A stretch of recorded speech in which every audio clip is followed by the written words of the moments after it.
नमस्कार, मैं राकेश परमार और आप देख रहे हैं महत्वपूर्ण मुद्दा।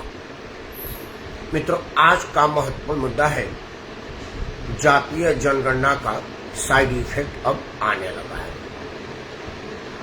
अब इसका परिणाम या दुष्परिणाम क्या होगा, चर्चा या इसी पर करेंगे। आपसे निवेदन है कि कृपया वीडियो के अंत तक बने रहें और अपना बहुमूल्य सुझाव मुझे अवश्य दें, क्योंकि उससे वीडियो की गुणवत्ता बढ़ाने में सहायक सिद्ध होता है।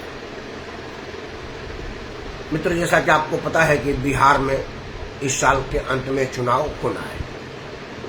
अब कुछ दिन ही रह गए हैं, तो बिहार की सभी पार्टियां और राष्ट्रीय पार्टियां बिहार में इलेक्शन मोड में आ गई हैं। इलेक्शन मोड में आने की खबर सुनते ही समाचार वाले लोग सक्रिय हो जाते हैं और बाकी दुनिया को समाचार के माध्यम से, उसकी सक्रियता के माध्यम से पता चलता है कि इस राज्य में चुनाव होने वाला है। समाचार चैनलों का एक सर्वे मैं देख रहा था, उसमें बिहार के मुसलमानों ने एक मांग किया है। उनका मांग है कि भाई, जातीय जनगणना तो आप ही ने करवाया था। उनका संबोधन लालू जी और उनके बेटे तेज प्रताप और तेजस्वी। मांग आपने ही किया था, जातिगत जनगणना किया जाए। अब बिहार में जातिगत जनगणना आपके कहे अनुसार हो गई है, उसका परिणाम आ गया है। 12 या 13% यादव बताए जा रहे हैं और 17 से 20% अनुमानित मुसलमान बताए जा रहे हैं। तो मुस्लिम भाइयों का कहना है कि अगर 13% आप हैं और 20% हम हैं, तो मालिक आप कैसे? और मैं समझ रहा हूं कि यह मुसलमानों का मांग गलत भी नहीं है, अनुचित भी नहीं है, क्योंकि उनका तो सही कहना है कि भाई, अगर 13% वाला मुख्यमंत्री की दावेदारी कर रहा है कि आप मुझे वोट दीजिए, मैं मुख्यमंत्री बनूंगा, तो 20% वाला तो फिर प्रधानमंत्री की दावेदारी करेगा। बिहार से मुख्यमंत्री बने पहले, उसके बाद देश में प्रधानमंत्री की बात करेगा, क्योंकि इसमें तो कहीं कोई दो राय नहीं है कि देश की सबसे बड़ी आबादी मुसलमानों की है। बाकी तो सब जातियों में बटा है और जातीय जनगणना करने वाले जो प्रपत्र आए हैं, जो फॉर्म आए हैं, उसमें बताया गया है कि आप परमार हैं, चौहान हैं, रघुवंशी हैं, वो सब अलग अलग किया गया है और मुसलमान ही जगह है। तो अगर राष्ट्रीय स्तर पर भी जनगणना आएगा तो 20% मुसलमान का आएगा और 2% पवार, 3% वो, आधा % वो, 2% ऐसे करके बाकियों का आएगा। सरकार की मंशा भी यही थी। अब यहाँ पर मैं जरा विराम दे करके मामले को दूसरे तरफ ले जाता हूँ ताकि बातें समझ में कहना क्या चाहता हूँ। मुझे ठीक ठीक याद है, क्योंकि 90 में तो हम लोग बड़ा सक्रिय थे। 90 में तो मेरा भारत के प्रधानमंत्री के यहाँ आना जाना था, फ्री एंट्री थी मेरी। और जिन आदमी के वजह से कहा जाता है कि मंडल कमीशन की रिपोर्ट लागू की गई और जिनका बड़ा सक्रिय भूमिका था, उनके यहाँ तो मेरे को एंट्री की जरूरत ही नहीं पड़ती। वहां तो चेहरा ही बताया गया था कि आदमी अंदर आएगा।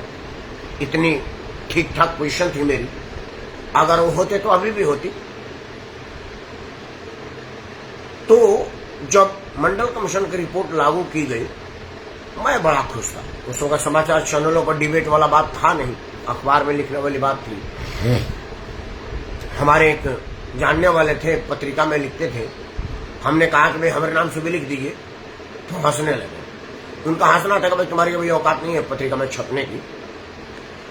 लेकिन उन्होंने यह जरूर कहा कि आम जन की भी राय है कि अब देश में सामाजिक न्याय का डंका बजेगा और संविधान निर्माताओं ने जो कल्पना किया था कि समाज के सबसे निचले तबके का लोग सबसे ऊंची कुर्सी पर बैठेगा, अब वो बहुत जल्दी होने वाला है।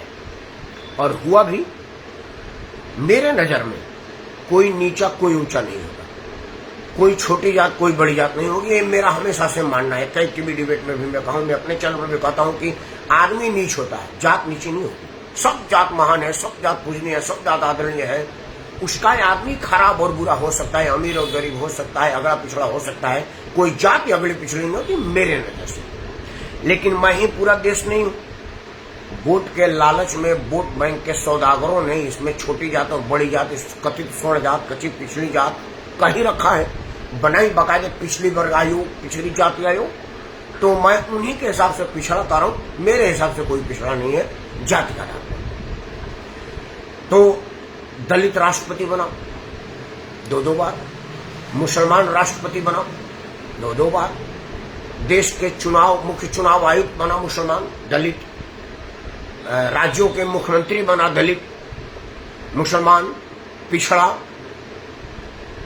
तो अब तो सामाजिक न्याय का बिगुल फूक गया, अब तो सब लोग सामान्य हो गए। लेकिन हुआ उसके उलट। पहले जो लोग सम्मान इज्जत पाते थे, उन जातियों के, जिन जातियों की बात की जा रही है, अब वो ह्यूमिलेट महसूस कर रहे हैं, अपने आप को ठगा हुआ महसूस कर रहे हैं। क्योंकि मंडल कमीशन की रिपोर्ट लागू के बाद एकाधिवाद का प्रचलन अब जोरों पे है। यूपी बिहार का उदाहरण दे दूं, क्योंकि यूपी मेरा जन्मस्थल है और जन्म देने वाली बिहार की है। मेरा ननिहाल और ससुराल दोनों बिहार में है, तो बिहार मेरे लिए पावन पवित्र भूमि है। तो यूपी बिहार की बात करें तो 90 के दशक में उत्तर प्रदेश में पिछड़ी समाज के मुलायम सिंह यादव मुख्यमंत्री बने और बिहार में लालू प्रसाद यादव। 90 से अब उन्हीं लोगों की जागीर बन गई है। जैसे ये राज रजवाड़े थे, अब इनके बच्चे युवराज ही, राजकुमार ही राजा बनेंगे, चाहे वो 8वीं फेल हो या स्कूल ही ना गया।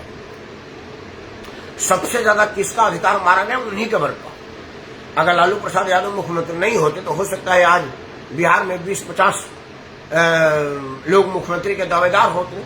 लेकिन लालू प्रसाद के अकेले आ जाने से कोई भी अहिर का बच्चा मुख्यमंत्री का सपना नहीं देख सकता। अगर देखेगा तो उसके लिए क्या परिणाम होगा, मैं सार्वजनिक मंच पर नहीं कहना चाहता। कई लोगों ने परिणाम भुगता हुआ है। यही हाल उत्तर प्रदेश में है। आप दूध दूहने का काम करिए, मठा बनाने का काम करिए, राजनीति के मेरे मैदान में मठा डालेंगे तो आप मिट्टी में मिला दिए जाएंगे। कई लोग मिला दिए गए। वही हाल दलित की है। एक बार अगर कोई दलित सीट पर खड़ा हो गया तो अब उसका बेटा खड़ा होगा, पोता खड़ा होगा। अब उसी का वंशवेल चल गया। जिस सामंतवाद के विरुद्ध में आंदोलन चला था कि राजा का बेटा राजा नहीं होगा, आज उसको उलट हुआ कि राजा का बेटा ही राजा हो रहा है। फर्क यही है कि वो दलित के नाम पर हो रहा है, पिछड़ा के नाम पर हो रहा है, अल्पसंख्यक के नाम पर हो रहा है। लेकिन हमारा इतिहास है, जिस भारत के नाम पर भारत बना था वो राजा कैसे बने थे, यह इतिहास का पन्ना पलट लीजिएगा तो पता चलेगा कि जब सनातन और स्वर्ण का राज था तो कैसा साम्राज्य था। अब आते हैं ये जो मांग की गई है उससे। जैसा कि मैंने कहा कि ST के लोग, पिछड़े वर्ग के लोग, मंडल कमीशन के बाद इनकी राज आई तो राजशाही आ गई। इनके समाज के लोगों को कुछ नहीं मिला।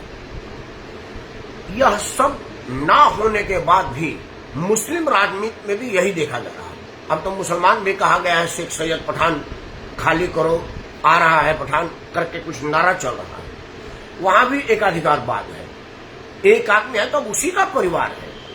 वहां भी दलितों जैसी स्थिति बनाई गई है। अलग बात है कि उसकी चर्चा नहीं बताई गई है और वो बहुत महीन लाइन है, बड़ी बारीक लाइन है। ना तो हिंदू हृदय सम्राट का तगमा लिया नरेंद्र मोदी इसको कह रहे हैं, उन्होंने भी उन्हीं के शासन में जनगणना हो रहा है। मुसलमान एक है और हिंदू में क्षत्रिय अलग है और क्षत्रिय में भी परमार, चौहान, तिवारी ये सब अलग अलग करके बांटा गया है। तो क्या वहां पर यह स्थिति आएगी?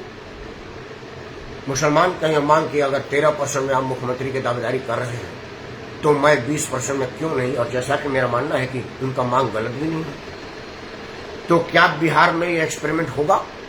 मुसलमान का यह मांग माना जाएगा?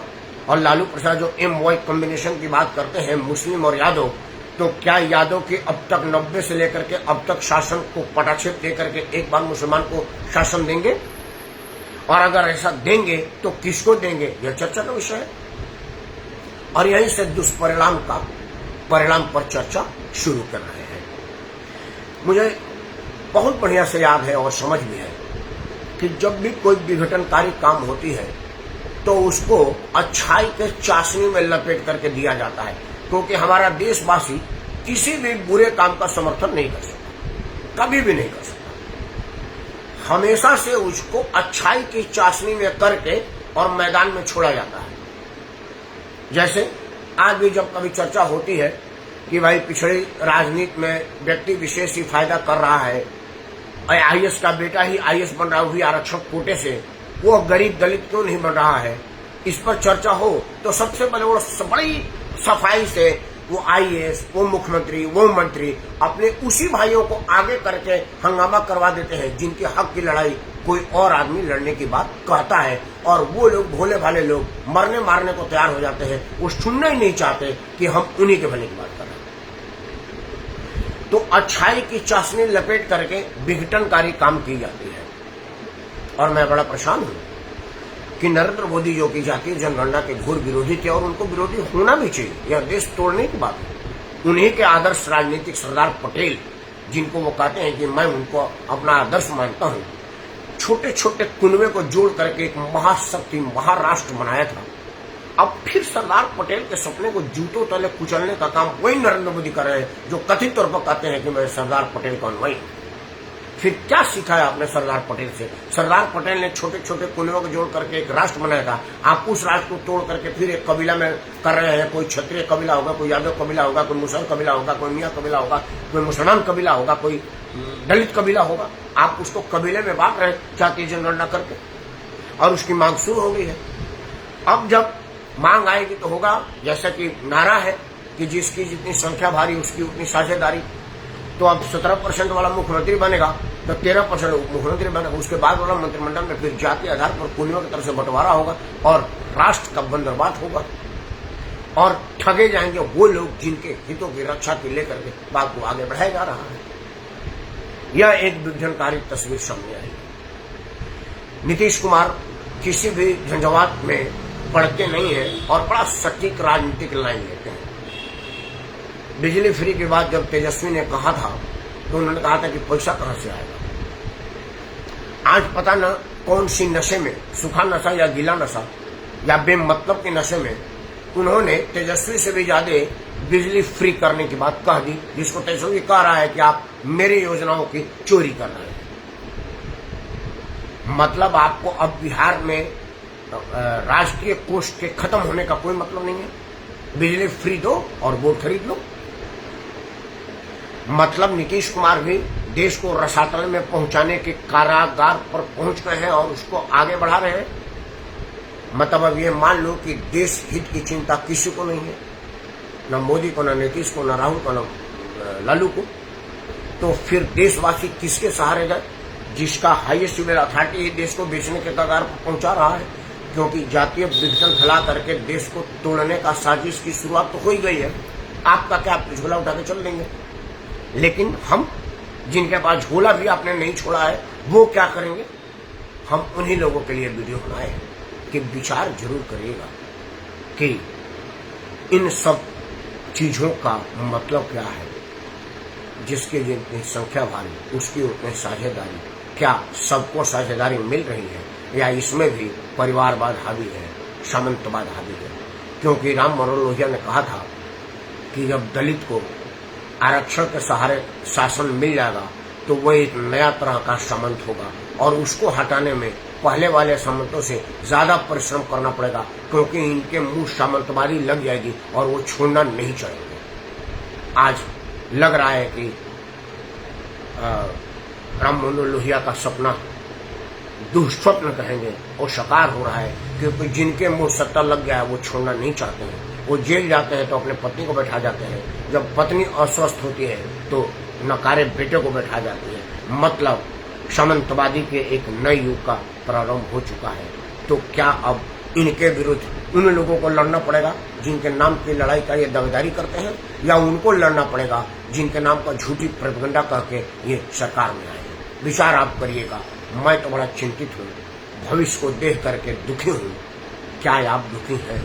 अगर हैं तो कितना मेरा मार्गदर्शन करेगा कि इससे निजात कैसे पाया जाए। बाकी तो क्या होगा वो ईश्वर जाने, लेकिन सारा काम ईश्वर थोड़े करते हैं। कुछ काम हम लोगों के जिम्मे दिए हैं और हम लोग उसको ईमानदारी से करें, तभी देश बचेगा, तभी प्रदेश बचेगा और हम सब बचेंगे, क्योंकि देश रहेगा तभी हम रहेंगे। इन्हीं उम्मीद के साथ कि आप देश बचाएंगे और देश के हित में जो होगा वही अपनाएंगे, किसी राजनीतिक दल के झांसे में नहीं आएंगे। इन विचारों के साथ मैं राजेश कुमार आप सबको सारा करता हूँ। जय हिंद, वंदे मातरम और भारत माता।